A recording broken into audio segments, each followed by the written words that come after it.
In mid-June, a team from our network took off towards Sweden to research as many aspects as possible about how life goes on in the Nordic kingdom in the context of the Wuhan virus.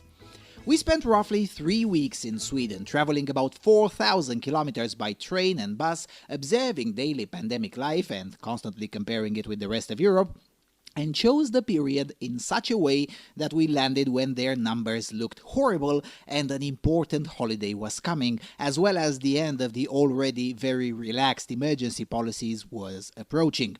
To give you an idea, the day we landed, 1,501 new cases of the Wuhan flu were reported, most of them in Stockholm, where we landed. The peak of the entire epidemic was hit on June the 24th with 1,803 new cases when we were there. So it's safe to say that the footage we are presenting is indeed representative for pandemic life. At comparable numbers, most of Europe was under full sanitary fascism, where the entirety of the social and economic life had been destroyed intentionally because potato and for no scientific reason whatsoever. When Sweden was brought as an example, well, mythology started to emerge. And that's what we're going to do in this episode, heavily burst that bubble. Let's explore.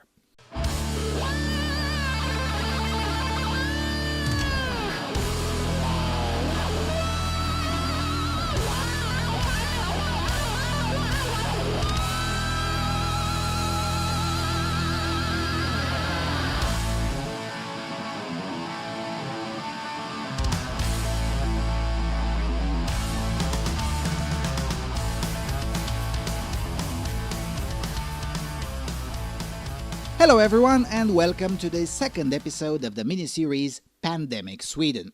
In this episode we shall dissect as many myths as possible about Sweden, myths that were peddled by panicards, shills and people who just simply lost the ability to reason, some temporarily, some probably for good. You see, at the beginning of the panic, there were a few of us, yours truly included, who maintained the principal approach, namely that no virus justifies the level of insanity peddled by power-hungry governors or prime ministers, and no virus justifies suspending constitutions or any trampling upon man's unalienable rights. And among the examples we used to offer, and still do to this day, especially now after we researched it ourselves, was the example of Sweden.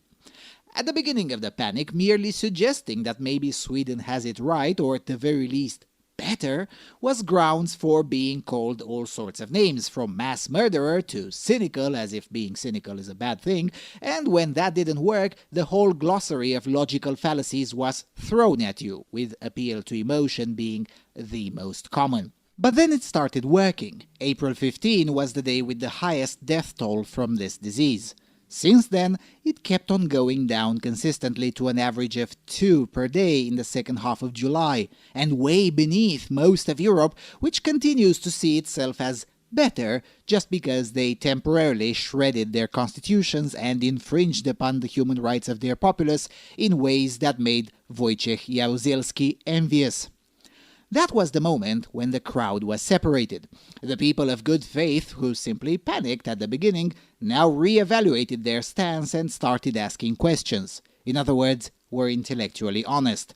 The shills, however, started to concoct new lies to justify why their countries, be that Australia, Italy, France, Romania, Serbia or Spain, have to keep up with sanitary fascism, even though the Swedish approach turned out to be as Mr. Tegnell said it will be. More sustainable, less prone to induce societal fatigue, and generally more in line with the initial goal, which was, may I remind you, to flatten the curve, not to stop the virus, because that can't happen anyway. And the lies that are, in many countries, still being spread about the Swedish approach right now are recognizable lies for anyone who knows a thing or two about propaganda, and specifically about scientific lying. For those unfamiliar, please watch the video we published back in January called Common Spinning Narrative Tactics via Statistics, where we go quite a bit into the topic of scientific lying. So let's start with the most aggressive myth, and by far the furthest away from reality. The myth that Swedes are so brainwashed that they will quote-unquote naturally keep distance just because the government told them to. As the footage shows, this is simply not true. In fact, on June the 22nd, me and a colleague were very close to remaining stuck in the countryside because all of the buses and trains for 2 days in a row were fully booked. Eventually, with a bit of luck and at extra cost, we did find 2 seats in a bus that was chock full of people. Social distancing? What's that? Distancing in the public transport? Nope, that's just not a thing. It was a thing, sort of, in some of the trains, but only if the trains weren't in high demand. Now, don't get me wrong, I like traveling in relatively empty trains when the journey is longer than 1 hour, so I wish the myth were true. But it's not. It simply isn't. The only place where we found a quote-unquote natural tendency to keep distance was the same place one has been finding it for the last 300 years in Sweden, namely deep into the countryside up north. And actually even here, sometimes that's not the case either. But okay, this piece of footage is taken on June the 21st, right at the midsummer, which is a very important holiday in Sweden. By the way, the panic cards in Sweden, they have a few of them too, mostly in the cathedral media, as you would imagine, but they said that the curve will go brrr because of the midsummer. The graphs strongly disagree, even though, again, as you can see in the footage, this distance was largely, ignored. There's a pattern here. 100% of the panic card predictions about Sweden turned out to be entirely wrong.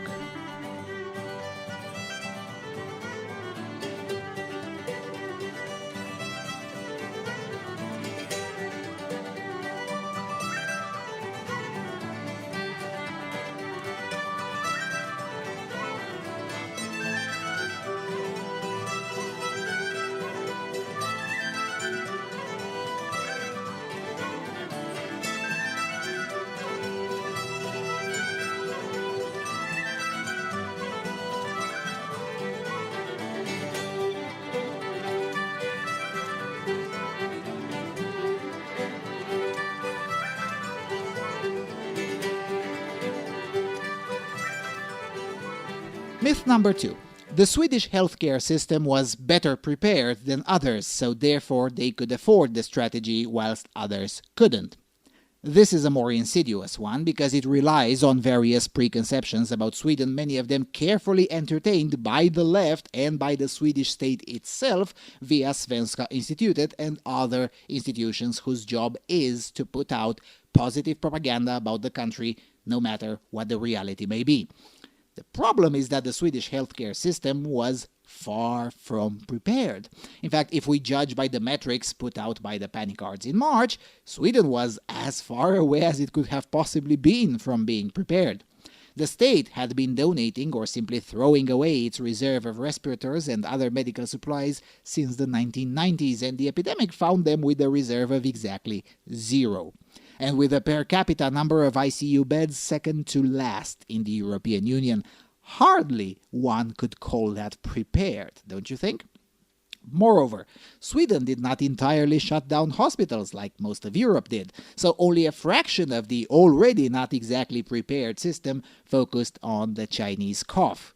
And even in this scenario, they still didn't get to an overflow, and as an ICU nurse told us, empty wards were still a thing for the most part of April and May. You know, kinda like the rest of Europe. But at least the Swedish doctors and nurses had the decency not to make TikTok videos. In any event, the idea that the Swedish healthcare system is some sort of a model for others to follow is ludicrous in itself. It's not their healthcare system that seems to be working, but the approach of not panicking like a chicken because of a cough. At the peak of the pressure of the epidemic on the health system, they reached almost 60% of the ICU capacity. And remember, no restrictions on individuals, no muzzles, no curfews, no shutdown of the social life, no state of emergency, schools largely open, and most importantly, no panic. Other than that, on the healthcare part, they did a very similar job with the rest of Europe. Major outbreaks in the hospital, bureaucratic chaos, the usual in a socialist healthcare system. Every person living in Europe knows exactly what I'm talking about. No better or worse were things in Sweden. Oh, and they had tent-like military hospitals too. Just two, because the military didn't have more than two. Both were shut down in June after treating exactly 0 people.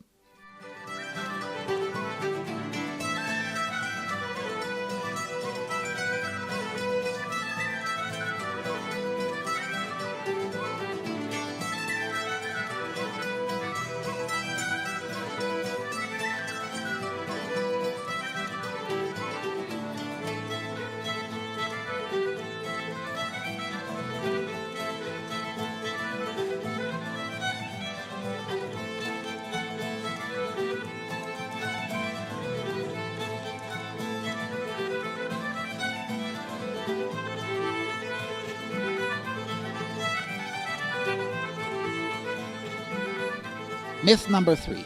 Sweden is built distanced in way other European countries aren't. This is a pernicious one because indeed 80% or more of Sweden's territory looks like this. But most of the populace doesn't live here. Most of the populace lives in the much more crowded south, and particularly in the urban centers, which are no more distant than London or Madrid. And while we're at comparisons with London and Madrid, notice that you will find exactly nowhere in the cathedral media any serious comparison between Stockholm and London or Madrid. That's not exactly by accident. Such a comparison would immediately show that Stockholm, without suppressing basic civil liberties, undoubtedly fared a lot better than both Madrid and London. In Madrid, they made Franco look mild in terms of dictatorship, and in London, the populace allowed itself to be manipulated into fear and stay at home whilst their whole livelihood collapsed. Therefore, such comparisons are haram. The International Monetary Fund, however, did put such a graph out. Ouch, this doesn't look good. What is permitted in the media is to compare Sweden with Denmark and Norway, because in that comparison, Sweden for now looks bad. It won't look bad for too long, mind you, because this virus has a natural cycle which will for sure take its toll. The question is whether it takes a few months or a few years. The Swedish experience shows that the troubles can be shortened with fewer costs. We'll get a lot into the numbers in the next episode because I can already hear the angry typing from some of y'all. Anyway, the point is that the majority of the population in Sweden lives in places that are no more distant than comparable places in most of Europe. Yes, New York is indeed an exception. That place is really crammed. But not Stockholm or Göteborg, which is basically Frankfurt but in Swedish.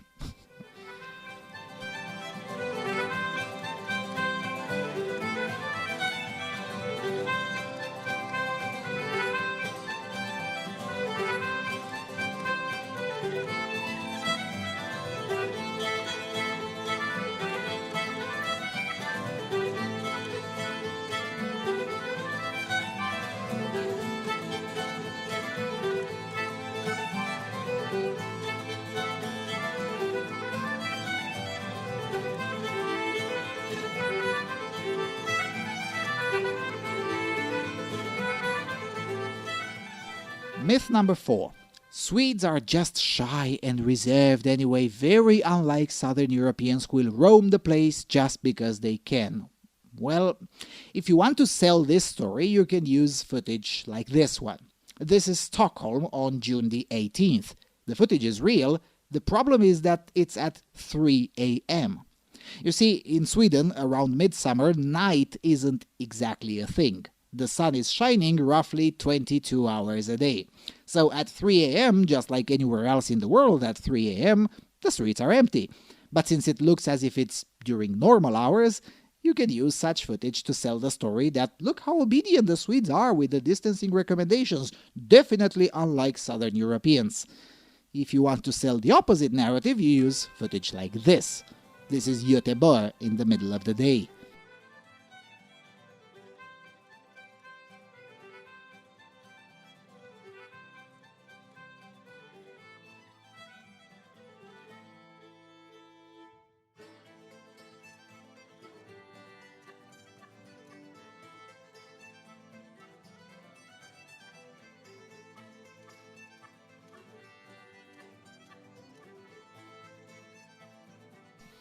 If you want to cherry pick, here's the absolute only time in 3 weeks where we've seen voluntary distanced queues. It's in a suburb of Malmö. In the rest of the time, it looks and feels no different than any other country in Europe. And I feel comfortable saying that, given that at 103 countries visited, I think it's safe to say that I'm a pretty well-traveled man. And I say this not to brag, but to insist on a sense of proportion. Related to this myth, some older articles and memes about Swedes in particular and Scandinavians in general being antisocial have resurfaced. Memes like this one, for instance. That's funny, but just because it's in a meme on the internet, it doesn't make it true. This is a regular bus stop in Göteborg in the middle of the pandemic. This is a tram stop. This is another bus stop. You get the point.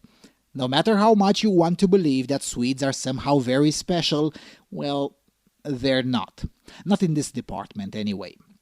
They are in others, of course. As you know, Sweden is a mental disorder in many ways, and they love to import even more mental disorder. For instance, in 5 days in Malmö, we've encountered more communist propaganda than in a month in Germany last year. So there are many things special about the Swedes, but none of those are relevant to the pandemic context. Myth number 5. Swedes are less touchy than others. Well, this is a bit weird. For starters, it's a bit hard to disprove because what were we supposed to do? Chase people around when they hug and kiss? Though we did catch on camera a few public hugs, which, when they happened in Switzerland, the authorities deemed them absolutely haram. But really, how does one define that? Most people we've seen greeting each other did so with either a handshake or a hug, depending on the level of familiarity. Kinda like, kind of like we do here in Romania, or my friends over in Hungary, or my friends over in Italy, or really like most people do in Europe. Admittedly, we've also witnessed a few instances where men of a religion of peace background greeted with a kiss too, much more similar to how families do in southern Italy. I guess that is slightly less common outside of the religion of peace circles in Sweden. But this holds true for almost everyone else in Europe, so what makes Sweden so special in the pandemic context? Well, the answer is that they're not special, because it's just another myth used by panicards and paid shills to sell the narrative that nobody else can or should follow Sweden's path in dealing with the China virus. By the way, does this hug count?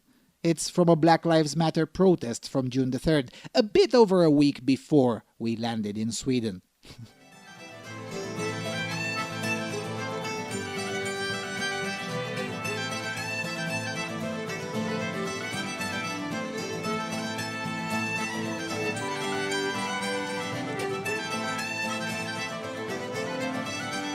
Myth number 6. Even if they're not so strict at observing the distance, Swedes will still not go out in huge numbers at once.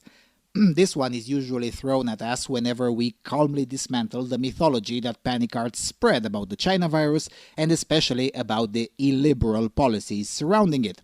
You see, bringing up Sweden really hits a strong nerve amongst those who are paid to spread intentional disinformation in order to keep up the panic and thus further erode your liberty and expand the sanitary fascist regime. The problem is that no matter how much one tries to make the Swedes special, they're just not. Here's Jutland on June the 17th. Here's in front of the Royal Palace on June the 3rd. Here's Göteborg on June the 7th.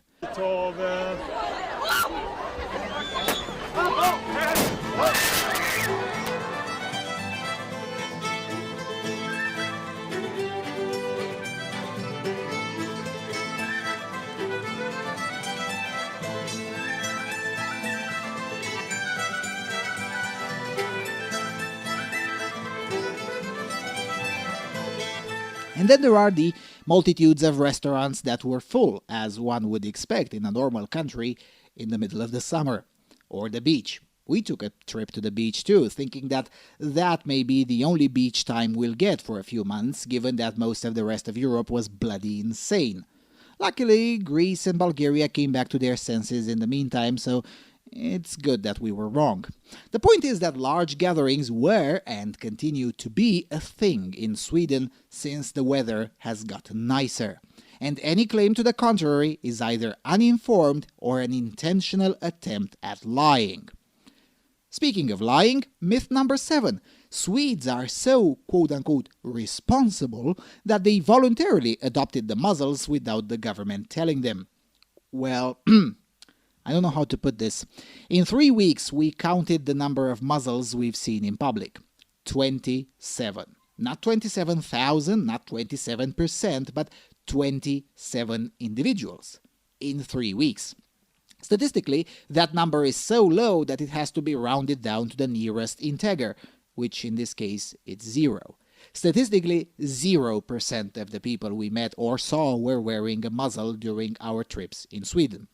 As the footage and the pictures clearly show and have been showing throughout this mini-series, masks are very rare. Even during the protests, they're still very rare.